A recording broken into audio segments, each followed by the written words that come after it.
La residencia en Bedminster. Dr. Aston. Thomas Aston, doctor en teología, estaba sentado en su estudio, vestido con una bata y con un gorro de seda en la cabeza rapada. La peluca se la había quitado, la había colocado en un soporte sobre una mesa auxiliar. Era un hombre de unos 55 años, de complexión fuerte, tez sanguínea, mirada furiosa y labio superior largo. El rostro y los ojos se iluminaban en el momento en que lo imaginó por el rayo llano de un sol de tarde que brillaba sobre él a través de una alta ventana de guillotina que daba al oeste. La habitación en la que brillaba también era alta, estaba forrada con estanterías donde la pared se mostraba entre ellas, estaba revestida de paneles. Sobre la mesa, cerca del codo del doctor, había un mantel verde y sobre lo que le habría llamado un standis de plata, una bandeja con tinteros, plumas de ave, 1 o 2 libros encuadernados en piel de becerro, algunos papeles, una pipa de iglesia y una caja de tabaco de latón, un frasco envuelto en paja trenzada y un vaso de licor. Era el año 1730, el mes de diciembre, la hora algo pasada de las 3 de la tarde.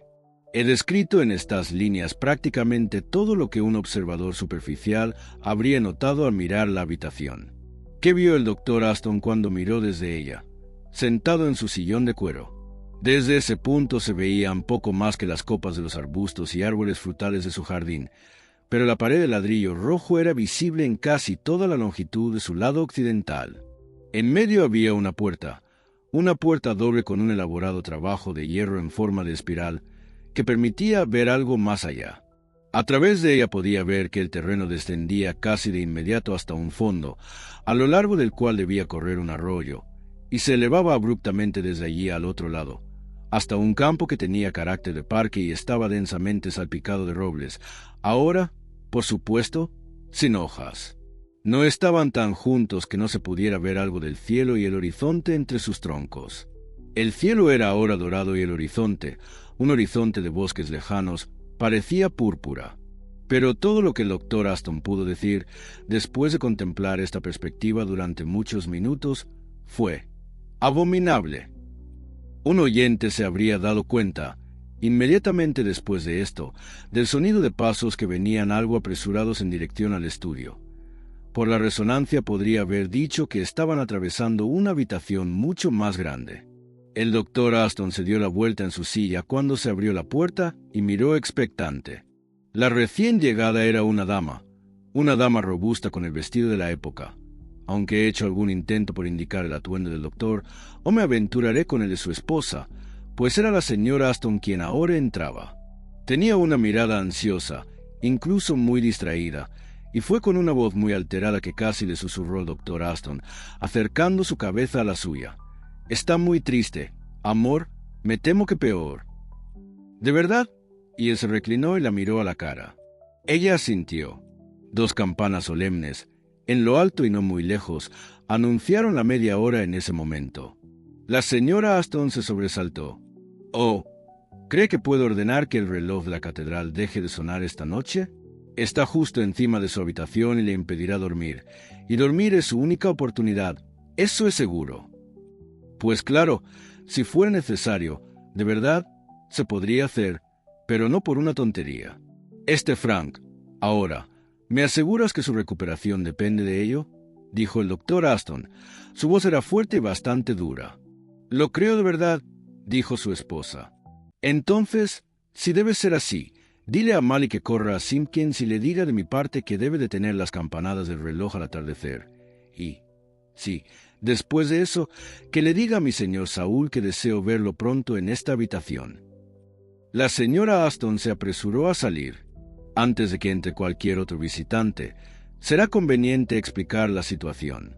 El doctor Aston era titular, entre otras prebendas, de una prebenda en la rica colegiata de Bedminster, una de las fundaciones que, aunque no era una catedral, sobrevivió a la disolución y la reforma, y conservó su constitución y dotaciones durante 100 años después de la época de la que escribo. La gran iglesia, las residencias del deán y los 2 prebendados, el coro y sus dependencias estaban todos intactos y en funcionamiento. Un deán que prosperó poco después de 1500 había sido un gran constructor y había erigido un espacioso cuadrilátero de ladrillo rojo contiguo a la iglesia para la residencia de los funcionarios. Algunas de estas personas ya no eran necesarias. Sus cargos se habían reducido a meros títulos, ostentados por clérigos o abogados de la ciudad y sus alrededores, y así, las casas que habían estado destinadas a alojar a 8 o 10 personas se repartían ahora entre 3, el deán y los 2 prebendados. La del doctor Aston incluía lo que había sido el salón común y el comedor de todo el cuerpo. Ocupaba todo un lado del patio y en un extremo tenía una puerta privada que daba a la catedral. El otro extremo, como hemos visto, daba al campo. Hasta aquí la casa. En cuanto a los internos, el doctor Aston era un hombre rico y sin hijos, y había adoptado, o más bien se había comprometido a criar, al hijo huérfano de la hermana de su esposa. Frank Siddal era el nombre del muchacho. Llevaba bastantes meses en la casa. Entonces, un día llegó una carta de un noble irlandés, el conde de Kildonan, que había conocido al doctor Aston en la universidad, preguntándole al doctor si consideraría acoger en su familia al vizconde Saúl, el heredero del conde, y actuar de alguna manera como su tutor. Lord Kildonan iba a ocupar en breve un puesto en la embajada de Lisboa, y el niño no estaba en condiciones de hacer el viaje. No es que esté enfermo. Escribió el conde, aunque lo encontrarás caprichoso, o al menos eso he pensado últimamente, y para confirmarlo, hoy mismo su vieja niñera vino expresamente a decirme que estaba poseído. Pero dejemos eso. Te garantizo que podrás encontrar un hechizo para arreglarlo todo. Tu brazo era lo suficientemente fuerte en los viejos tiempos, y te doy plena autoridad para usarlo como mejor te parezca. La verdad es que aquí no tiene chicos de su edad o calidad con los que relacionarse, y se dedica a deambular por nuestras ratas y cementerios, y trae a casa romances que asustan a mis sirvientes. Así que ya estáis tú y tu señora prevenidos. Quizá fue con un ojo medio abierto ante la posibilidad de un obispado irlandés, a lo que parecía aludir otra frase de la carta del conde, que el doctor Aston aceptó el cargo de mi señor vizconde Saúl y las 200 guineas al año que le acompañarían. Así que llegó una noche de septiembre. Cuando se bajó de la calesa que lo trajo, fue primero a hablar con el cartero y le dio algo de dinero y le dio unas palmaditas en el cuello su caballo. Hiciera o no algún movimiento que lo asustara, casi hubo un desagradable accidente, pues la bestia se encabritó violentamente y el postillón, que no estaba preparado, salió despedido y perdió su paga, como descubrió después, y el coche perdió algo de pintura en los postes de la puerta, y la rueda pasó por encima del pie del hombre que sacaba el equipaje. Cuando Lord Saúl subió los escalones hacia la luz de la lámpara del porche para ser recibido por el doctor Aston, se le vio como un joven delgado de, digamos, 16 años, con el pelo negro y liso y el color pálido que es común en una figura así. Se tomó el accidente y la conmoción con bastante calma, y expresó una preocupación adecuada por las personas que habían resultado heridas o que podrían haberlo estado. Su voz era suave y agradable, y curiosamente, sin ningún rastro de acento irlandés. Frank Siddal era un niño más joven, tal vez de 11 o 12 años, pero Lord Saúl no rechazó su compañía por ello. Frank pudo enseñarle varios juegos que no conocía en Irlanda, y él era apto para aprenderlos. También era apto para sus libros, aunque había tenido poca o ninguna enseñanza regular en casa. No pasó mucho tiempo antes de que se las ingeniara para descifrar las inscripciones de las tumbas de la catedral, y a menudo le hacía preguntas al médico sobre los libros antiguos de la biblioteca que requerían cierta reflexión para responder. Se supone que se hizo muy agradable con los sirvientes, porque a los 10 días de su llegada casi se caían unos encima de otros en sus esfuerzos por complacerlo. Al mismo tiempo, la señora Aston tuvo que esforzarse bastante para encontrar nuevas sirvientas, ya que hubo varios cambios y algunas de las familias de la ciudad de las que solía contratar parecían no tener a nadie disponible. Se vio obligada a ir más lejos de lo habitual. Estas generalidades las deduzco de las notas del médico en su diario y de las cartas. Son generalidades, y nos gustaría, en vista de lo que hay que contar, algo más preciso y detallado. Lo obtenemos en entradas que comienzan a finales de año y que, creo, se publicaron todas juntas después del incidente final, pero abarcan tan pocos días en total que no hay necesidad de dudar de que el escritor pudiera recordar el curso de los acontecimientos con precisión. Un viernes por la mañana, Un zorro, o tal vez un gato, se llevó el gallo negro más preciado de la señora Aston, un ave sin una sola pluma blanca en el cuerpo. Su marido le había dicho con bastante frecuencia que sería un sacrificio adecuado para Esculapio. Eso la había desconcertado mucho, y ahora apenas se consolaba. Los chicos buscaron por todas partes rastros de ello. Lord Saúl trajo unas cuantas plumas, que parecían haber sido parcialmente quemadas en el montón de basura del jardín. Fue el mismo día que el doctor Aston, mirando por una ventana de arriba, vio a los dos chicos jugando en la esquina del jardín a un juego que no entendía. Fran miraba fijamente algo en la palma de su mano. Saúl estaba detrás de él y parecía estar escuchando. Después de unos minutos, puso suavemente la mano sobre la cabeza de Frank, y casi al instante, Fran dejó caer de repente lo que fuera que estaba sosteniendo. Se llevó las manos a los ojos y se dejó caer sobre la hierba. Saúl, cuyo rostro expresaba gran ira, recogió apresuradamente el objeto, del que solo se veía que brillaba, se lo guardó en el bolsillo y se dio la vuelta, dejando a Frank acurrucado en la hierba.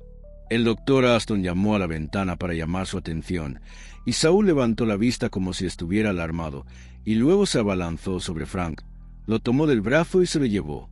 Cuando entraron a cenar, Saúl explicó que habían estado representando una parte de la tragedia de Radamistus, en la que la heroína lee el destino futuro del reino de su padre por medio de una bola de cristal que sostiene en la mano, y se siente abrumada por los terribles acontecimientos que ha visto. Durante esta explicación, Frank no dijo nada, solo miró a Saúl con desconcierto. Debe de haber cogido un resfriado por el pasto húmedo, pensó la señora Aston, porque esa noche estaba febril y desordenado, y el desorden era tanto mental como físico, porque parecía tener algo que decirle la señora Aston, solo que estaba tan ocupado con los asuntos del hogar que no le prestó atención.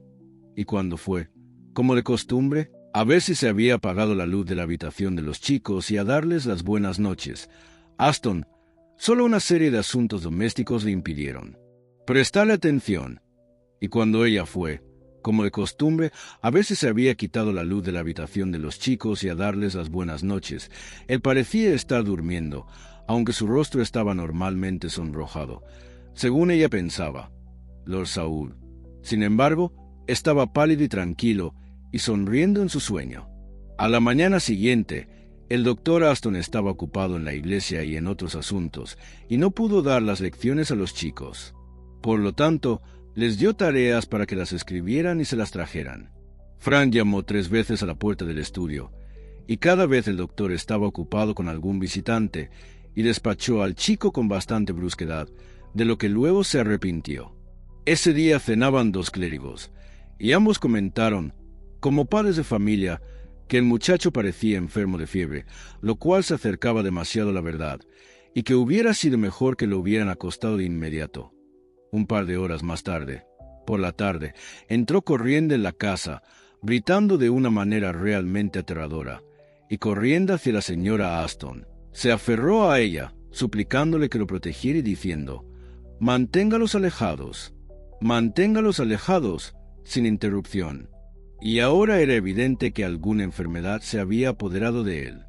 Por lo tanto, lo llevaron a la cama en otra habitación distinta de aquella en la que solía acostarse, y le trajeron al médico, quien declaró que el trastorno era grave y afectaba al cerebro del muchacho, y pronosticó un final fatal si no se observaba un estricto reposo y no se utilizaban los remedios sedantes que él prescribiría.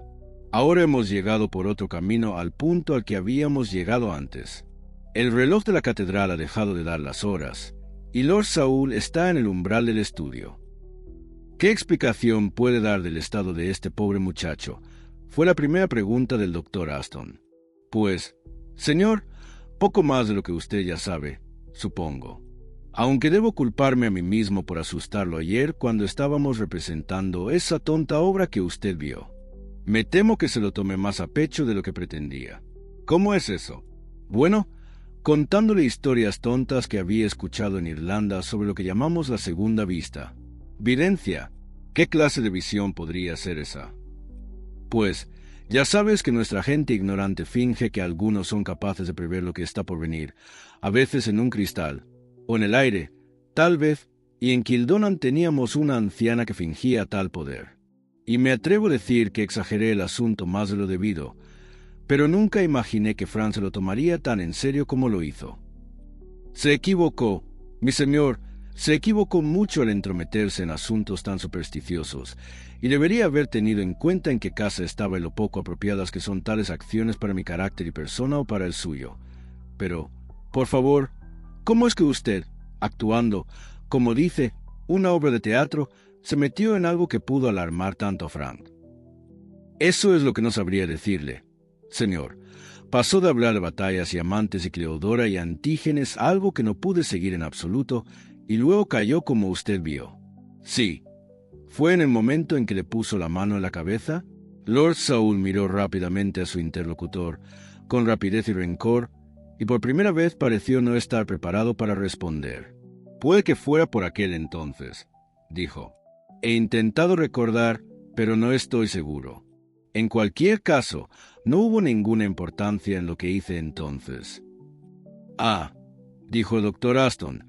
Bueno, milord, estaría mal por mi parte no decirle que este susto de mi pobre sobrino puede tener muy malas consecuencias para él. El médico habla con mucho desaliento de su estado. Lord Saul juntó las manos y miró con seriedad al doctor Aston. Estoy dispuesto a creer que no tenía malas intenciones, ya que seguramente no tenía motivos para tener malicia hacia el pobre muchacho, pero no puede eximirle totalmente de culpa en el asunto. Mientras hablaba, se volvieron a oír los pasos apresurados, y la señora Aston entró rápidamente en la habitación, llevando una vela, pues ya había anochecido.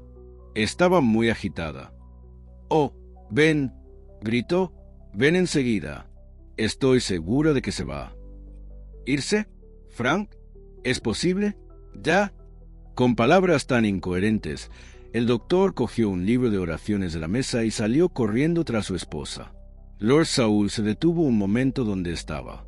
Mally, la criada, lo vio inclinarse y llevarse ambas manos a la cara. Si fueran las últimas palabras que tuviera que decir, dijo después, se estaba esforzando por contener un ataque de risa. Luego salió en silencio, siguiendo los demás. La señora Aston tenía tristemente razón en su pronóstico.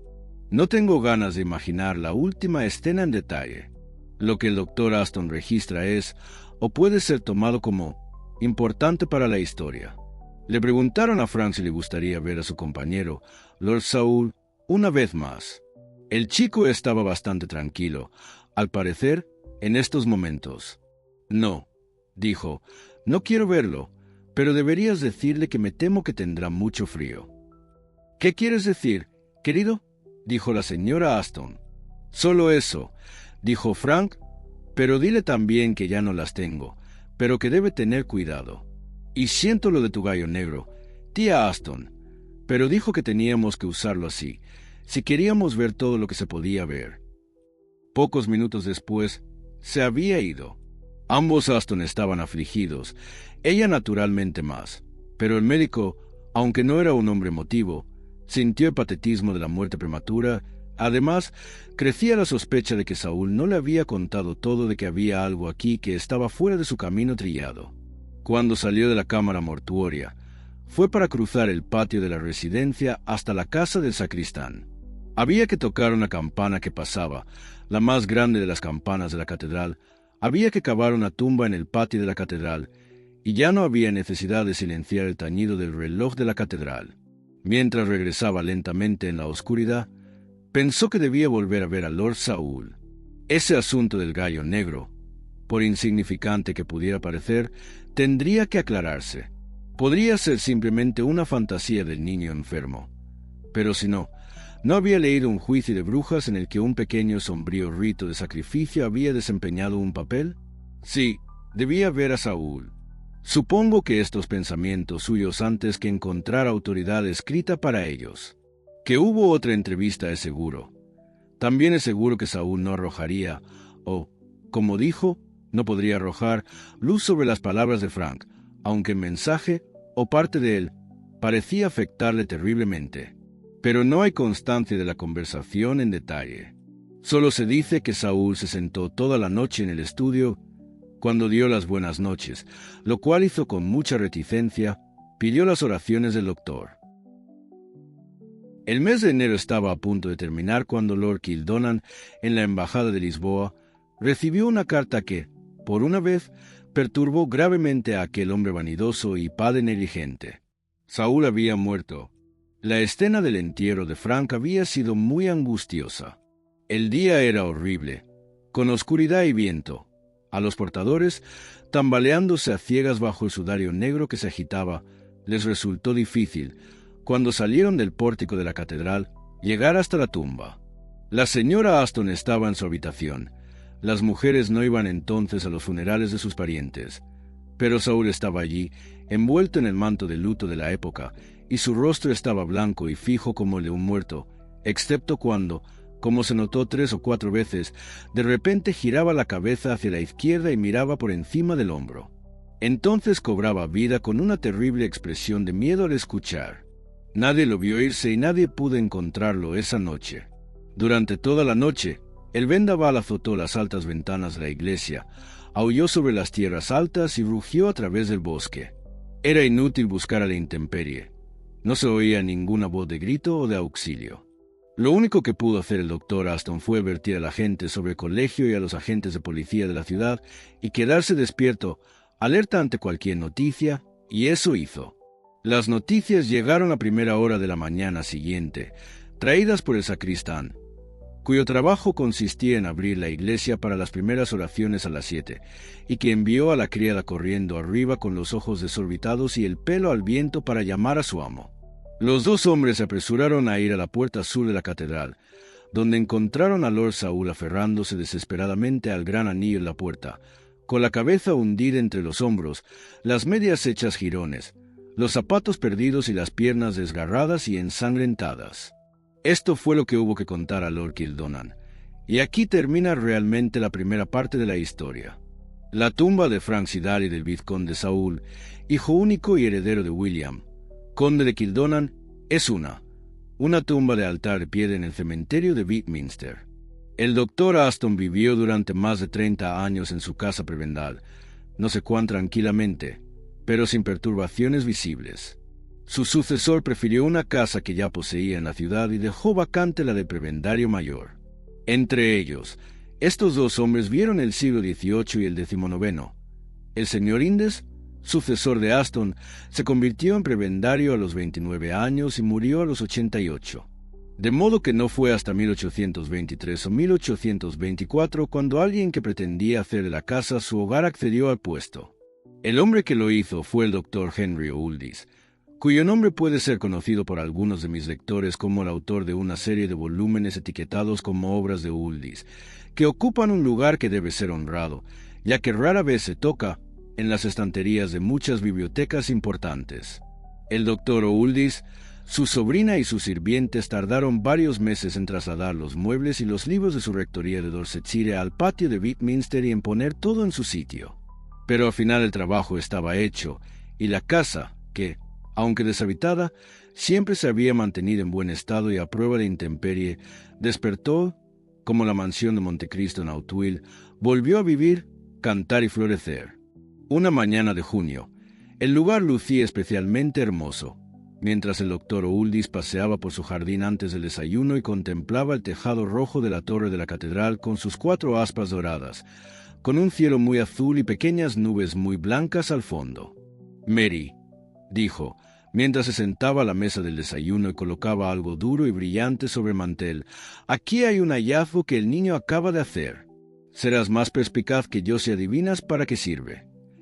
Era una tableta redonda y perfectamente lisa, de unos 2,5 centímetros de grosor, de lo que parecía vidrio transparente.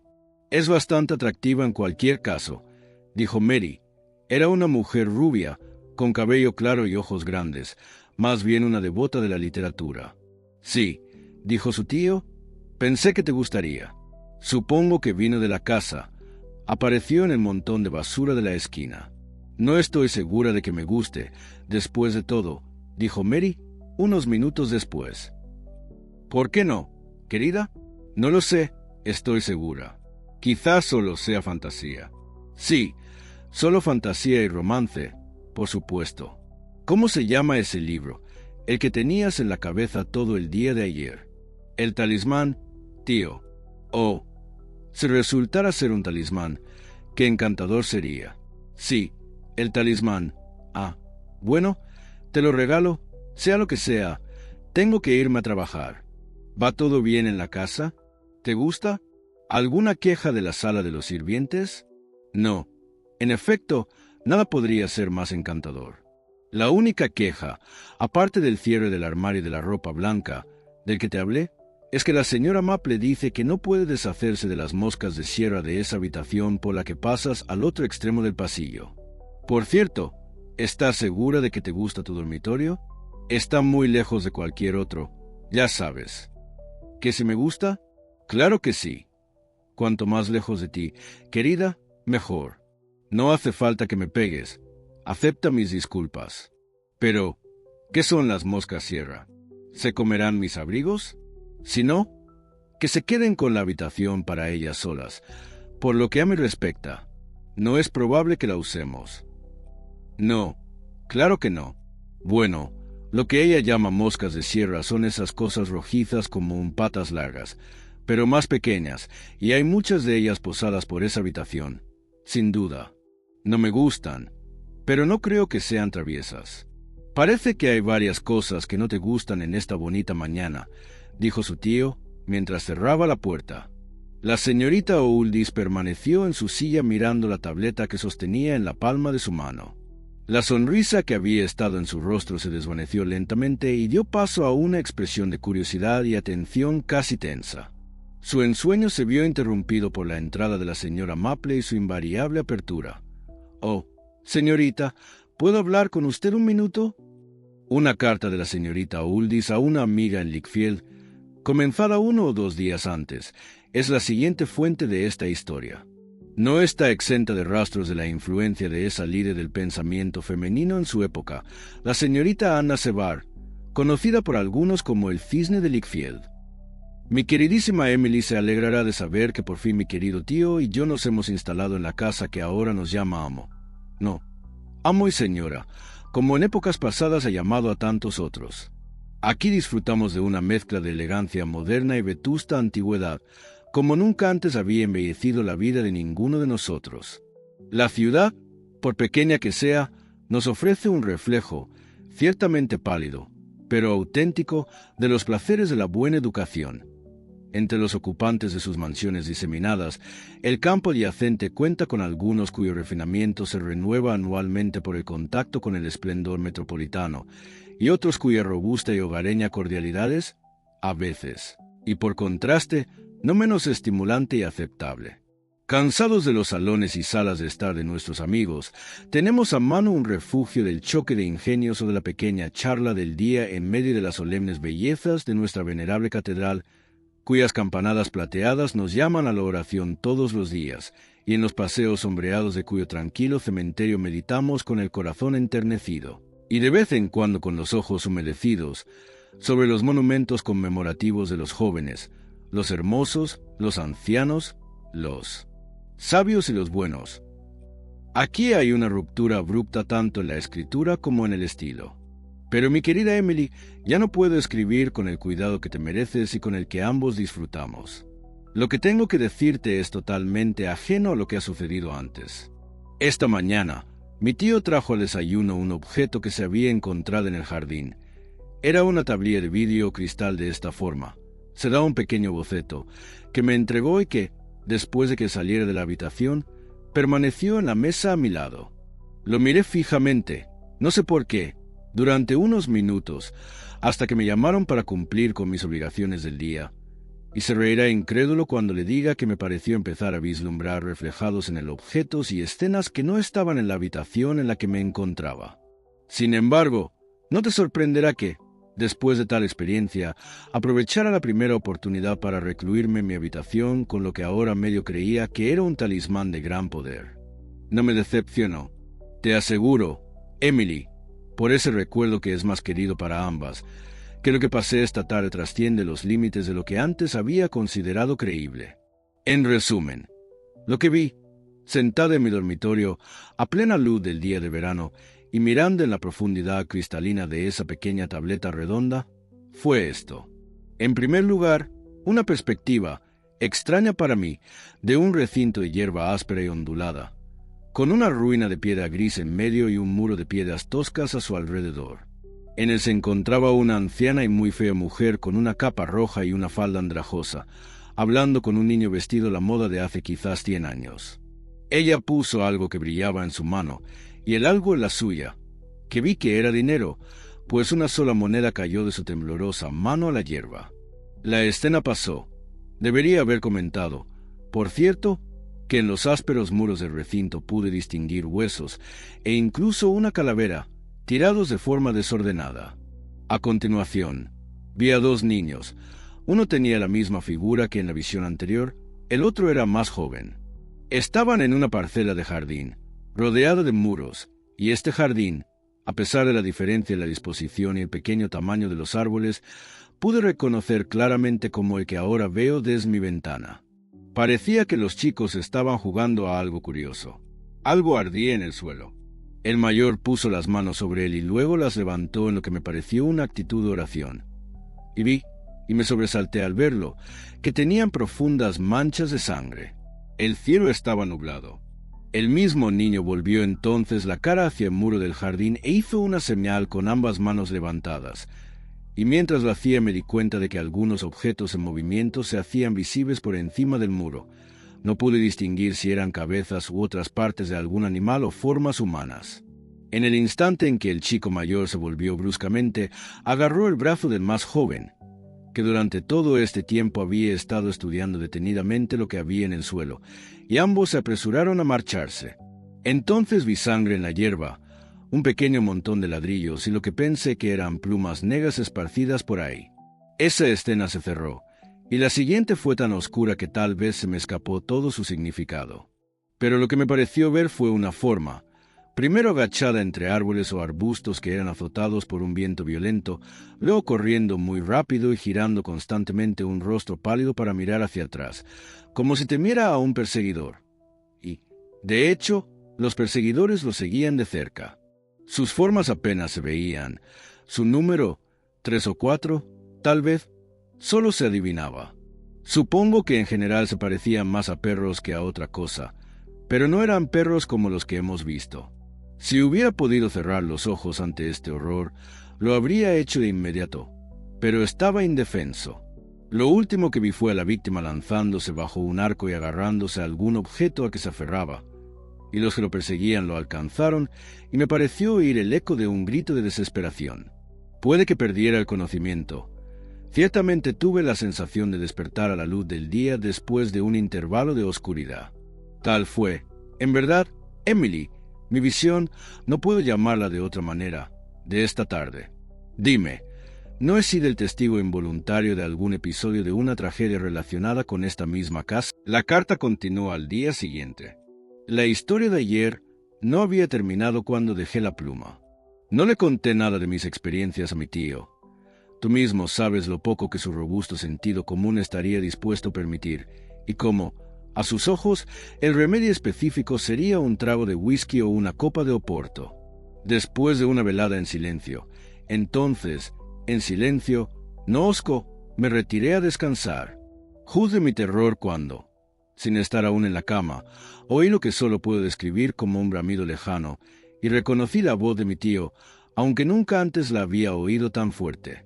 Su dormitorio está en el extremo más alejado de esta gran casa, y para acceder a él hay que atravesar un antiguo vestíbulo de unos 27 metros de largo, una elevada habitación con paneles y 2 dormitorios desocupados. En la segunda de estas habitaciones, casi desprovista de muebles, lo encontré en la oscuridad, con su vela aplastada en el suelo. Cuando entré corriendo con una luz, me abrazó con los brazos temblorosos por primera vez desde que lo conozco, dio gracias a Dios y me sacó apresuradamente de la habitación. No dijo nada de lo que lo había alarmado. Mañana, fue todo lo que pude sacarle. Le improvisaron apresuradamente una cama en la habitación contigua a la mía. Dudo que su noche fuera más tranquila que la mía. Solo pude dormirme a altas horas de la madrugada, cuando la luz del día ya era intensa, y entonces mis sueños fueron de lo más lúgubres, en particular uno que se grabó en mi cerebro y que debo anotar por si acaso puedo disipar la impresión que me ha causado. Era que subí a mi habitación con un fuerte presentimiento de maldad que me oprimía y fui con una vacilación y desgana que no pude explicar a mi cómoda. Abrí el cajón superior, en el que no había más que cintas y pañuelos, y luego el segundo, donde había tan poco que alarmarse, y luego, ¡oh cielos!, el tercero y último, y había una masa de ropa de cama cuidadosamente doblada, sobre la cual, mientras miraba con curiosidad que comenzaba a teñirse de horror, percibí un movimiento en ella, y una mano rosada se asomó de los pliegues y comenzó a tantear débilmente en el aire. No pude soportarlo más. Salí corriendo de la habitación, dando un portazo, y me esforcé con todas mis fuerzas por cerrarla con llave. Pero la llave no giraba en la cerradura, y desde el interior de la habitación se oía un sonido de crujidos y golpes, cada vez más cerca de la puerta. No sé por qué no huí por las escaleras. Seguí agarrando el pomo y, afortunadamente, cuando la puerta se me escapó de las manos con una fuerza irresistible, me desperté. Puede que no le parezca muy alarmante, pero le aseguro que para mí sí lo fue. Hoy, en el desayuno, mi tío no estaba muy comunicativo y creo que se avergonzaba del susto que nos había dado. Pero después me preguntó si el señor Spearman seguía en la ciudad y añadió que pensaba que era un joven con algo de sentido común. Creo que sabes, querida Emily, que no estoy dispuesto a discrepar con él en eso, y también que no era improbable que pudiera responder a su pregunta. Por consiguiente, fue a ver al señor Spearman, y no lo he vuelto a ver desde entonces.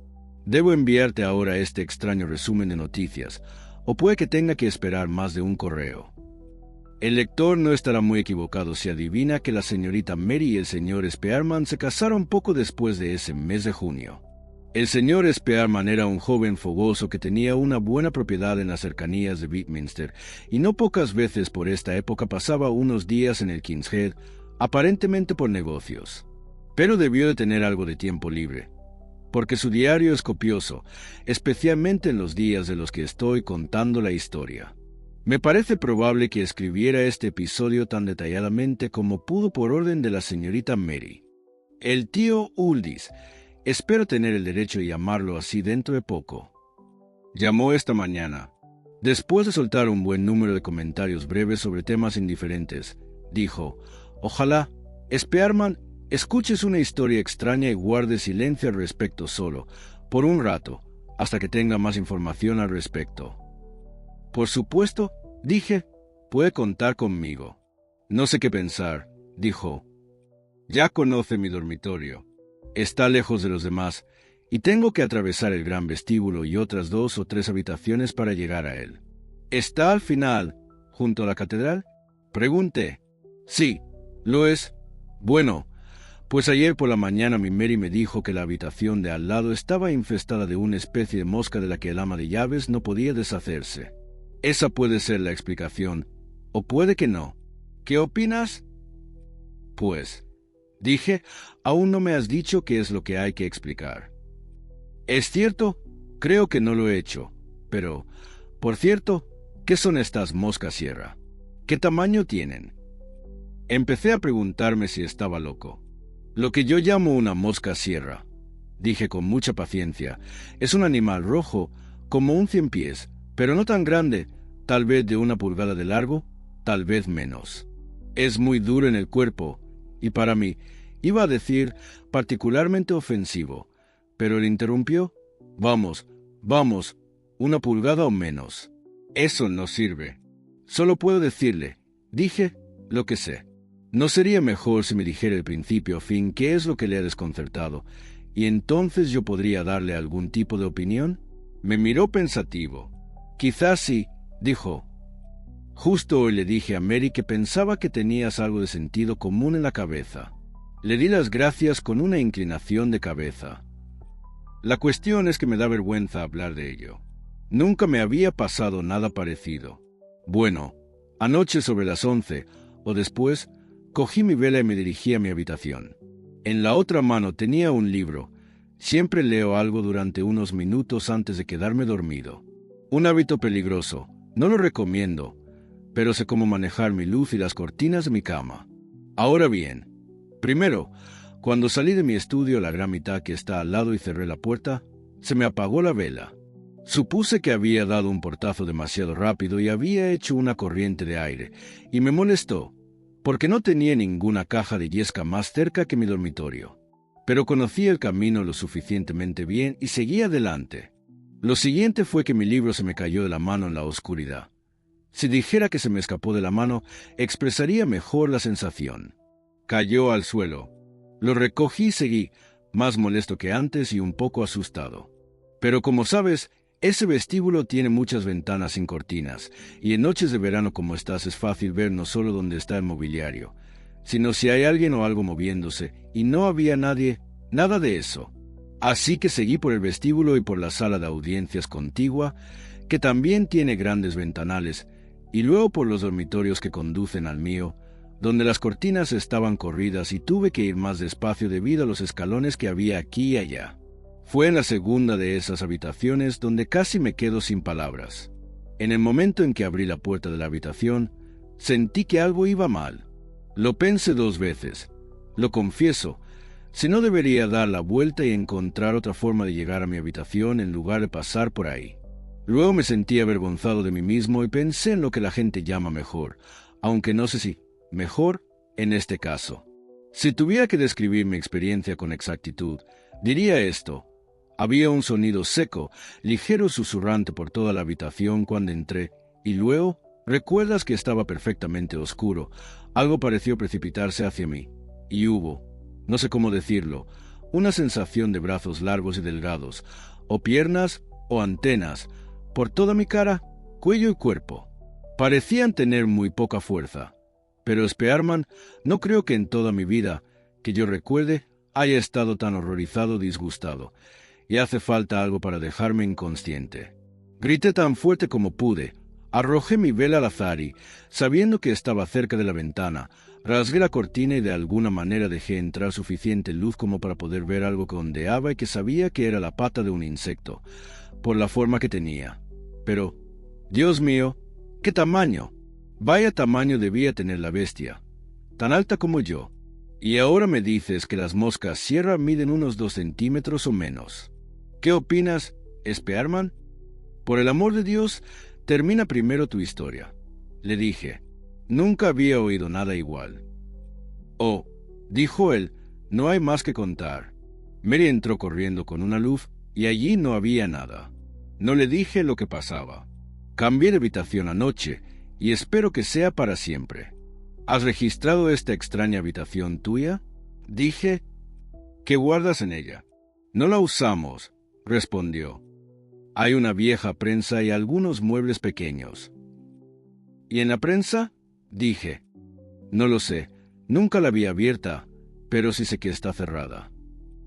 Bueno, debería echarle un vistazo y, si tienes tiempo, confieso que tengo cierta curiosidad por ver el lugar yo mismo. No me gustaba preguntártelo, pero eso era más o menos lo que esperaba que dijeras. Dime cuándo te llevaré allí. Ningún momento mejor que el presente, dije de inmediato, porque vi que nunca se decidía a nada mientras este asunto estuviera en suspenso. Se levantó con gran presteza y me miró. Me siento tentado a pensar, con marcada aprobación. Sin embargo, solo dijo, ven, y estuvo bastante callado durante todo el camino hasta su casa. Llamaron a mi Mary, como él la llama en público y yo en privado, y nos dirigimos a la habitación. El doctor había llegado a decirle que había pasado algo de miedo allí anoche, de que naturaleza no había revelado todavía, pero ahora señaló y describió, muy brevemente, los incidentes de su progreso. Cuando estuvimos cerca del lugar importante, se detuvo y me dejó pasar.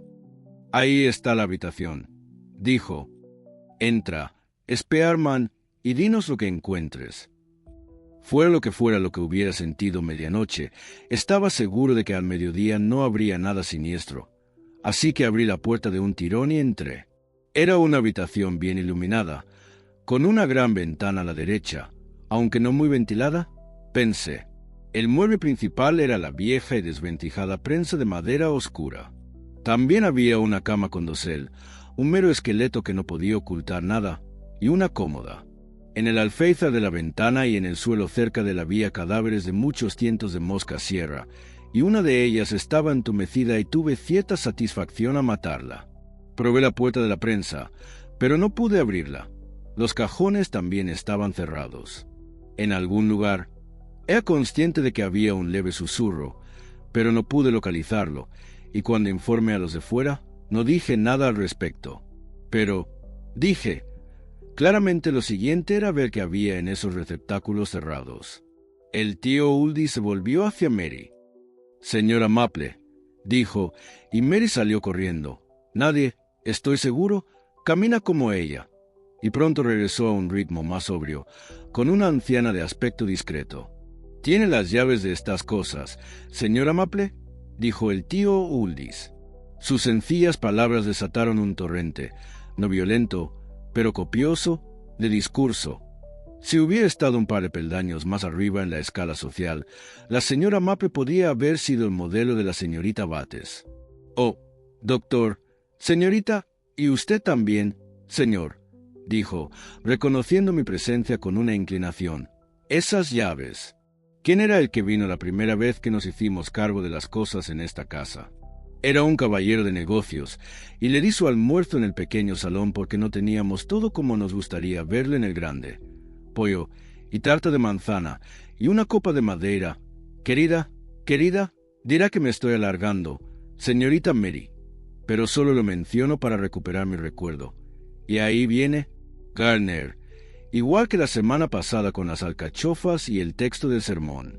Ahora que el señor Garner, cada llave que recibí de él estaba etiquetada, y todas y cada una de ellas eran llaves de alguna puerta u otra en esta casa, y a veces dos. Y cuando digo puerta, me refiero a la puerta de una habitación, no como una prensa como esta. Sí, señorita Mary, lo sé muy bien, y se lo estoy dejando claro a su tío y a usted también, señor. Pero ahora había una caja que este mismo caballero me había confiado, y pensando que no pasaría nada después de que se fuera, me tomé la libertad, sabiendo que era propiedad de su tío, de sacudirla. Y a menos que me engañen de la manera más sorprendente, en esa caja había llaves. ¿Pero qué llaves? Eso, doctor, se sabe en otro lugar para abrir la caja. No, eso no lo haría. Me preguntaba por qué el tío Uldis seguía tan callado como lo estaba bajo esta dirección. Sabía que a Mary le divertía, y probablemente la experiencia le había enseñado que era inútil irrumpir en ella. En cualquier caso, no lo hizo, sino que simplemente dijo al final: «¿Tiene esa caja a mano, señora Maple? Si es así, podría traerla aquí». La señora Maple le señaló con el dedo, ya fuera en señal de acusación o de sombrío triunfo. «Ay», dijo, tenía que elegir las mismas palabras de su boca. «Doctor, esas serían las que serían. Y si me he reprendido a mí misma media docena de veces, han sido más bien 50. Me he quedado despierta en la cama. Me he sentado en mi silla, lo mismo que usted y la señorita Mary me dieron el día que cumplí 20 años a su servicio, y nadie podría desear algo mejor. Sí, señorita Mary, pero es la verdad, y bien sabemos quién la querría diferente si pudiera. Muy bien, me digo a mí mismo, pero, por favor, cuando el doctor te pida cuentas de esa caja, ¿qué vas a decir? No, doctor, si usted fuera algunos de los amos de los que he oído hablar y yo fuera algunos de los sirvientes que podría nombrar, tendría una tarea fácil ante mí.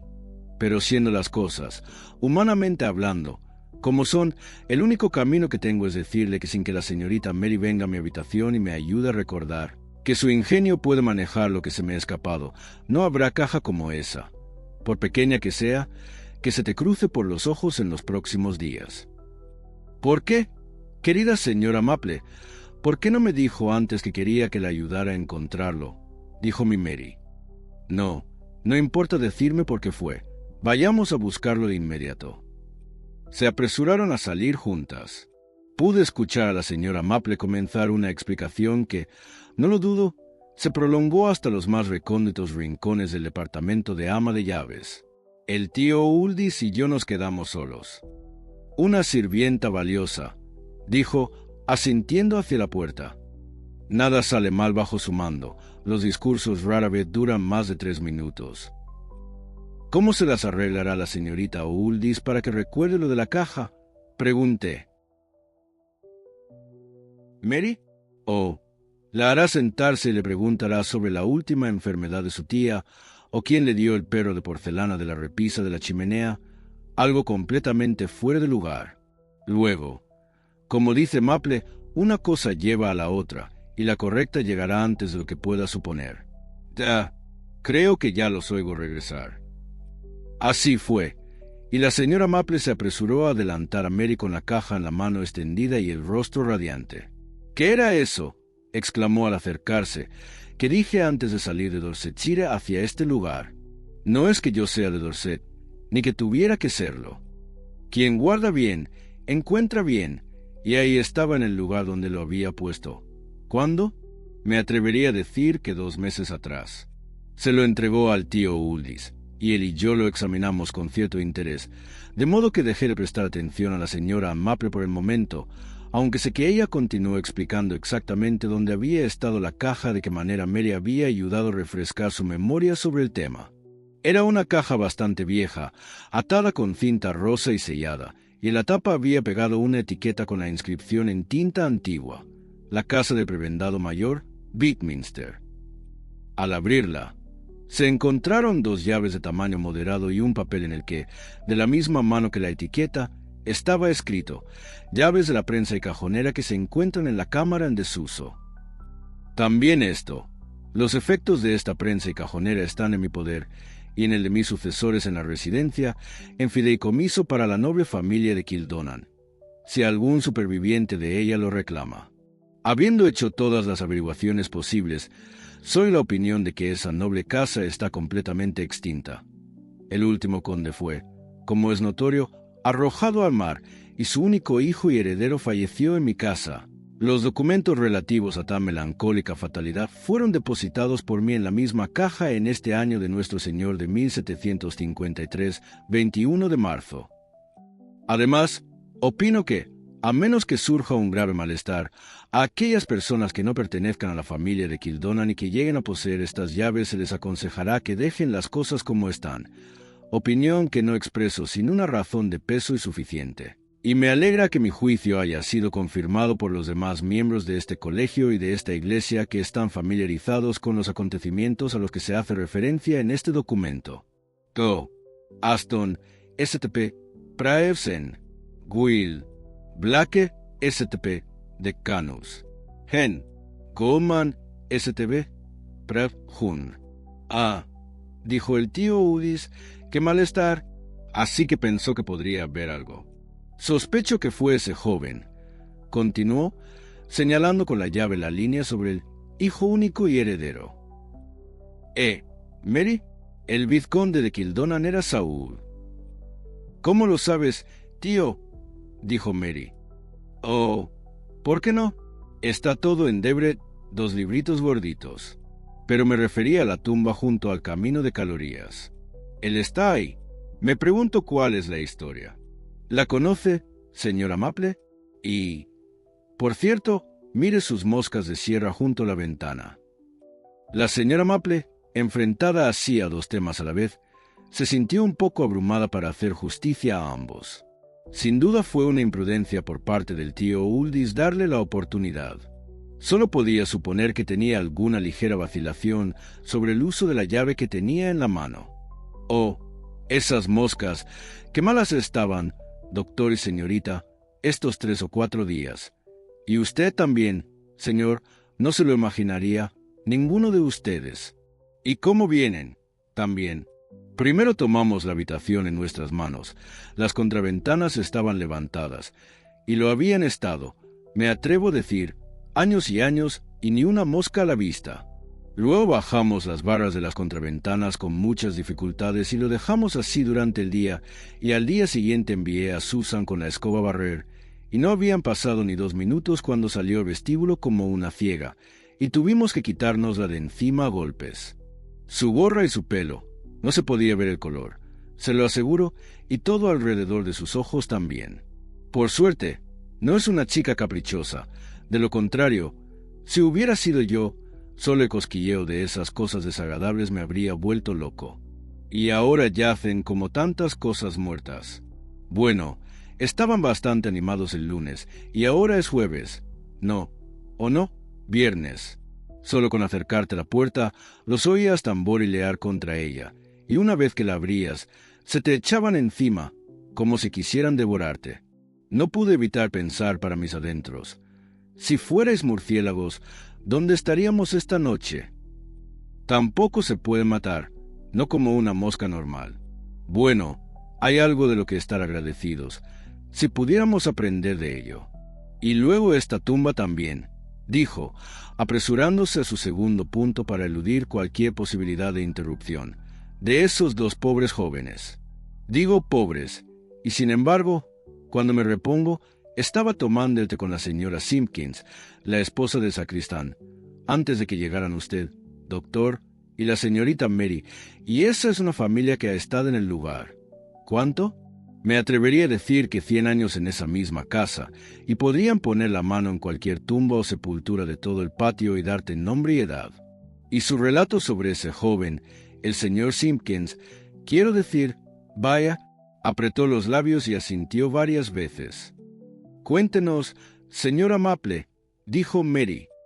Continúe, dijo el tío Uldis. ¿Qué pasa con él? Dije yo. Nunca se ha visto algo así en este lugar, ni desde los tiempos de la reina María y el papa y todo eso, dijo la señora Maple. Sabes que vivió en esta misma casa, él y los que estaban con él, y que por lo que sé en esta misma habitación. Mueve los pies inquietamente en el suelo. ¿Quién estaba con él? ¿Te refieres a la gente de la casa? Dice el tío Uldis con recelo. No, la gente que llamaba. Doctor, claro que no. Fue la respuesta, más bien a los que trajo consigo de Irlanda. Creo que era. No, la gente de la casa fue la última en enterarse de sus andanzas. Pero en la ciudad no había una sola familia que no supiera que se quedaba fuera por la noche, y los que estaban con él eran de los que arrancarían la piel al niño en su tumba. Y un corazón marchito hace un fantasma feo y delgado, dice el señor Simpkins. Pero al final se volvieron contra él. Dice, y ahí está la marca que aún se puede ver en la puerta de la catedral donde lo atropellaron. Y eso no es más que la verdad, porque hice que me lo mostrara, y eso es lo que dijo. Era un lord, con el nombre bíblico de un rey malvado, en lo que pudieron haber pensado sus padrinos.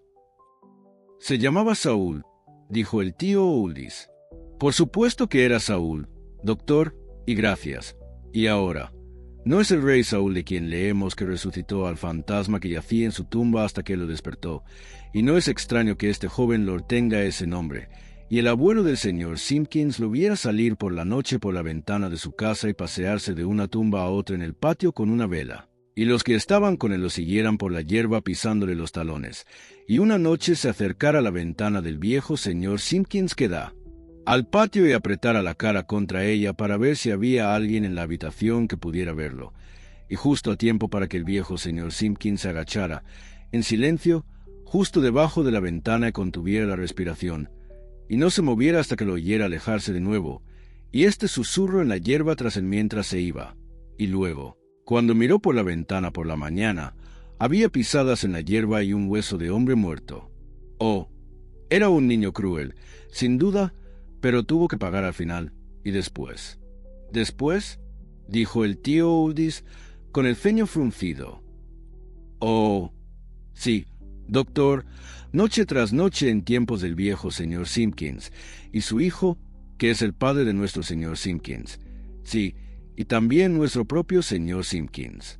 Contra esa misma ventana, sobre todo cuando había habido un incendio en una tarde fría, con la cara pegada a los cristales, las manos agitándose y la boca abierta y cerrada, durante un minuto más y luego desapareciendo en el oscuro patio.